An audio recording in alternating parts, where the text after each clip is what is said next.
اللهم أهل الكبرياء والعظمة وأهل الجود والجبروت وأهل العفو والرحمة وأهل التقوى والمغفرة، أسألك بحق هذا اليوم الذي جعلته للمسلمين عيدا. أعوذ بالله من الشيطان اللعين الرجيم. بسم الله الرحمن الرحيم وبه نستعين والله خير ناصر ومعين. قال أمير المؤمنين علي بن أبي طالب عليه الصلاة والسلام: كل يوم لا يعصى الله فيه فهو عيد. امیر المؤمنین علی بن ابی طالب علیہ الصلوۃ والسلام نے فرمایا تھا کہ ہر وہ دن جس میں انسان گناہ نہ کرے وہ عید کا دن ہے۔ ہم جب عید کی بات آتی ہے تو عید کو خوشیوں اور سرور کی محفل اور تہوار کے طور پر دیکھتے ہیں۔ شریعت نے بھی تہواروں کی اجازت دی ہے، عید منانے کی اجازت دی ہے، خوشیاں منانے کی اجازت دی ہے، لیکن جب ہم ایک مقدس مہینے کے پریکٹس سے گزرتے ہیں، ایک مقدس مہینے کی اس روحانی، معنوی، باطنی تربیت کے ورکشاپ سے گزرتے ہیں، تو اس ورکشاپ سے اور اس تربیت گاہ سے گزرنے کے بعد جب ہم عید کی بات کرتے ہیں تو یہ عید بظاہر اچھے کھانے اور اچھے پکوان پکانے اور خود کھانے اور فریج بھرنے کا نام نہیں ہے، بلکہ اس عید کا تعلق انسان کی روح سے ہے، انسان کی فکر سے ہے، انسان کی سوچ سے ہے، انسان کے اندر کی خصوصیات سے ہے۔ اللہ تبارک و تعالیٰ نے رمضان المبارک کو انسان کی تربیت گاہ بنا کر ہمیں ایک تحفے کے طور پر عطا کیا ہے۔ اس مقدس مہینے میں انسان مہمان ہوتا ہے اللہ تبارک و تعالیٰ کا، اور اللہ میزبان ہوتا ہے تمام اپنی اس کی مخلوقات کا، یعنی تمام مسلمانوں کا۔ اچھا میزبان وہی ہوتا ہے جو اپنی بہترین چیز اپنے مہمانوں کے سامنے رکھے، اور اچھا مہمان وہی ہوتا ہے جو میزبان کی طرف سے دی گئی دعوت میں اس دعوت کے آداب کا خیال رکھے، اہداف کا خیال رکھے۔ ماہ مقدس رمضان اللہ کی مہمانی کا مہینہ ہے، اللہ اس میں میزبان ہے، ہم انسان اس میں اس کے مہمان ہیں۔ اللہ تبارک و تعالیٰ نے اپنی رحمت کے سارے دروازے کھولے ہوتے ہیں اس مہینے کے اندر، تاکہ اس کے دسترخوان پر آنے والے لوگ بھرپور طور پر اللہ کی رحمتوں سے، نعمتوں سے استفادہ کر سکیں،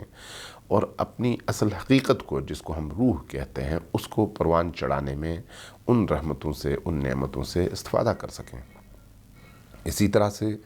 جو اچھا مہمان ہوتا ہے وہ کوشش کرتا ہے کہ میزبان نے جن تقاضوں کو سامنے رکھتے ہوئے، جن آداب کو سامنے رکھتے ہوئے مجھے بلایا ہے، میں اس کی پوری طرح سے تابعداری کروں، اور ان آداب کا خیال رکھتے ہوئے مہمانی کے ان ایام میں اپنے آپ کو ایک اچھا مہمان ثابت کروں۔ لہٰذا ایک روزہ دار کے حوالے سے، اللہ تبارک و تعالیٰ کے ایک نیک بندے اور عبودیت اور بندگی کا اظہار کرنے والے اہل ایمان مسلمان کی حیثیت سے، جب انسان 30 دنوں کا روزہ رکھتا ہے تو ان 30 دنوں کے روزے سے اس کی روح کے اندر وہ چیزیں پیدا ہونے لگتی ہیں جو اللہ کے پیش نظر ہیں، جو قرآن کے پیش نظر ہیں۔ قرآن نے لعلکم تتقون کہہ کر تقوی کو، نورانیت کو، پاکیزگی کو، طہارت روح کو، اللہ سے انس کو، دعا سے محبت کو، عبادات کی لذت کو اس مہینے کا حاصل قرار دیا ہے۔ جو شخص رمضان المبارک کے اس پورے مہینے کے اندر روزہ اچھی طرح سے رکھ سکے اور اس کے تقاضوں کے مطابق رکھ سکے، دعائیں اسی حساب سے پڑھ سکے، مناجاتیں اسی حساب سے کر سکے، اللہ کی بارگاہ میں اپنی پیشانی رکھ کر سجدہ اسی حساب سے کر سکے، قرآن کریم کی تلاوت بھی اسی حساب سے کر سکے کہ ان تمام عبادات کی روح سے وہ آشنا ہو سکے، ہدف سے آشنا ہو سکے، اور اس کی برکتوں کو اپنے اندر سمیٹ سکے۔ ایک ایسا شخص جب 30 روزے پورا کر کے یکم شوال میں قدم رکھتا ہے تو حقیقی طور پر وہ عید منانے کا مستحق ہوتا ہے، چونکہ اس کی فکر الہی ہو چکی ہوتی ہے، اس کی سوچ الہی سوچ بن چکی ہوتی ہے، اس کے اندر کی دنیا میں گناہوں کے آثار ختم ہو چکے ہوتے ہیں، وہ اللہ کی بارگاہ میں شبائے قدر میں توبہ کر چکا ہوتا ہے، اللہ سے معافی مانگ چکا ہوتا ہے، وہ قرآن کریم کی تلاوت سے اس کے اہداف اور پیغام کو اپنے اندر سمو چکا ہوتا ہے۔ ایک ایسا شخص جب یکم شوال کو مسجد کی طرف، عیدگاہ کی طرف قدم اٹھاتا ہے اور اللہ اکبر کہتے ہوئے جاتا ہے اور وہاں پر نماز عید میں شریک ہوتا ہے، اپنے ارد گرد کے مومن اور مسلمان بھائیوں سے گلے ملتا ہے، تو وہ جو مبارکباد دے رہا ہوتا ہے وہ اس ایک مہینے کی تمام تر عبودیت اور بندگی پر مشتمل اعمال کی قبولیت کی مبارکباد دے رہا ہوتا ہے۔ اصل میں یہ عید اس حوالے سے ہے کہ انسان اس مقدس مہینے یعنی رمضان المبارک کی تمام برکتوں کو اپنے دامن میں سمیٹ سکے۔ اس لیے امیر المؤمنین علی ابن ابی طالب علیہ السلام نے فرمایا تھا کہ کل یوم لا یعصی اللہ فیہ فہو عید، ہر وہ دن جس میں انسان گناہ کے ارتکاب سے اپنے آپ کو روک سکے وہ عید کا دن ہے۔ عید کا لفظ جو ہے عین یہ دال 3 حروف پر مشتمل ہے، اس کو 2 طرح سے اہل لغت اور اہل ادب نے بیان کیا ہے۔ ایک اعیاد اس کی جمع ہے یعنی عید کی جمع، اور اس کو تہوار کے طور پر لیا گیا ہے، اور دوسرا جو بیان کیا گیا ہے وہ عود کے معنی میں لیا گیا ہے یعنی پلٹنا۔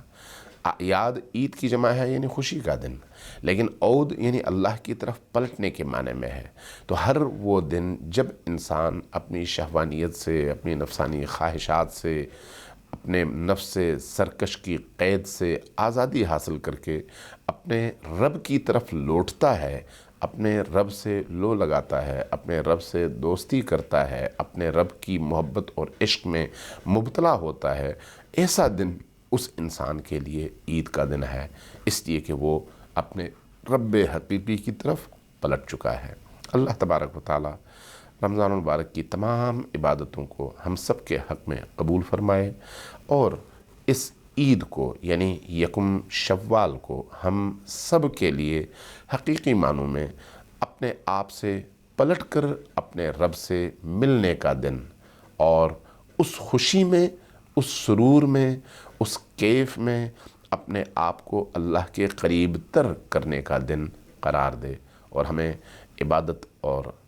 عبودیت اور بندگی کی لذتوں سے آشنا فرمائے۔ والسلام علیکم ورحمۃ اللہ وبرکاتہ۔ اللهم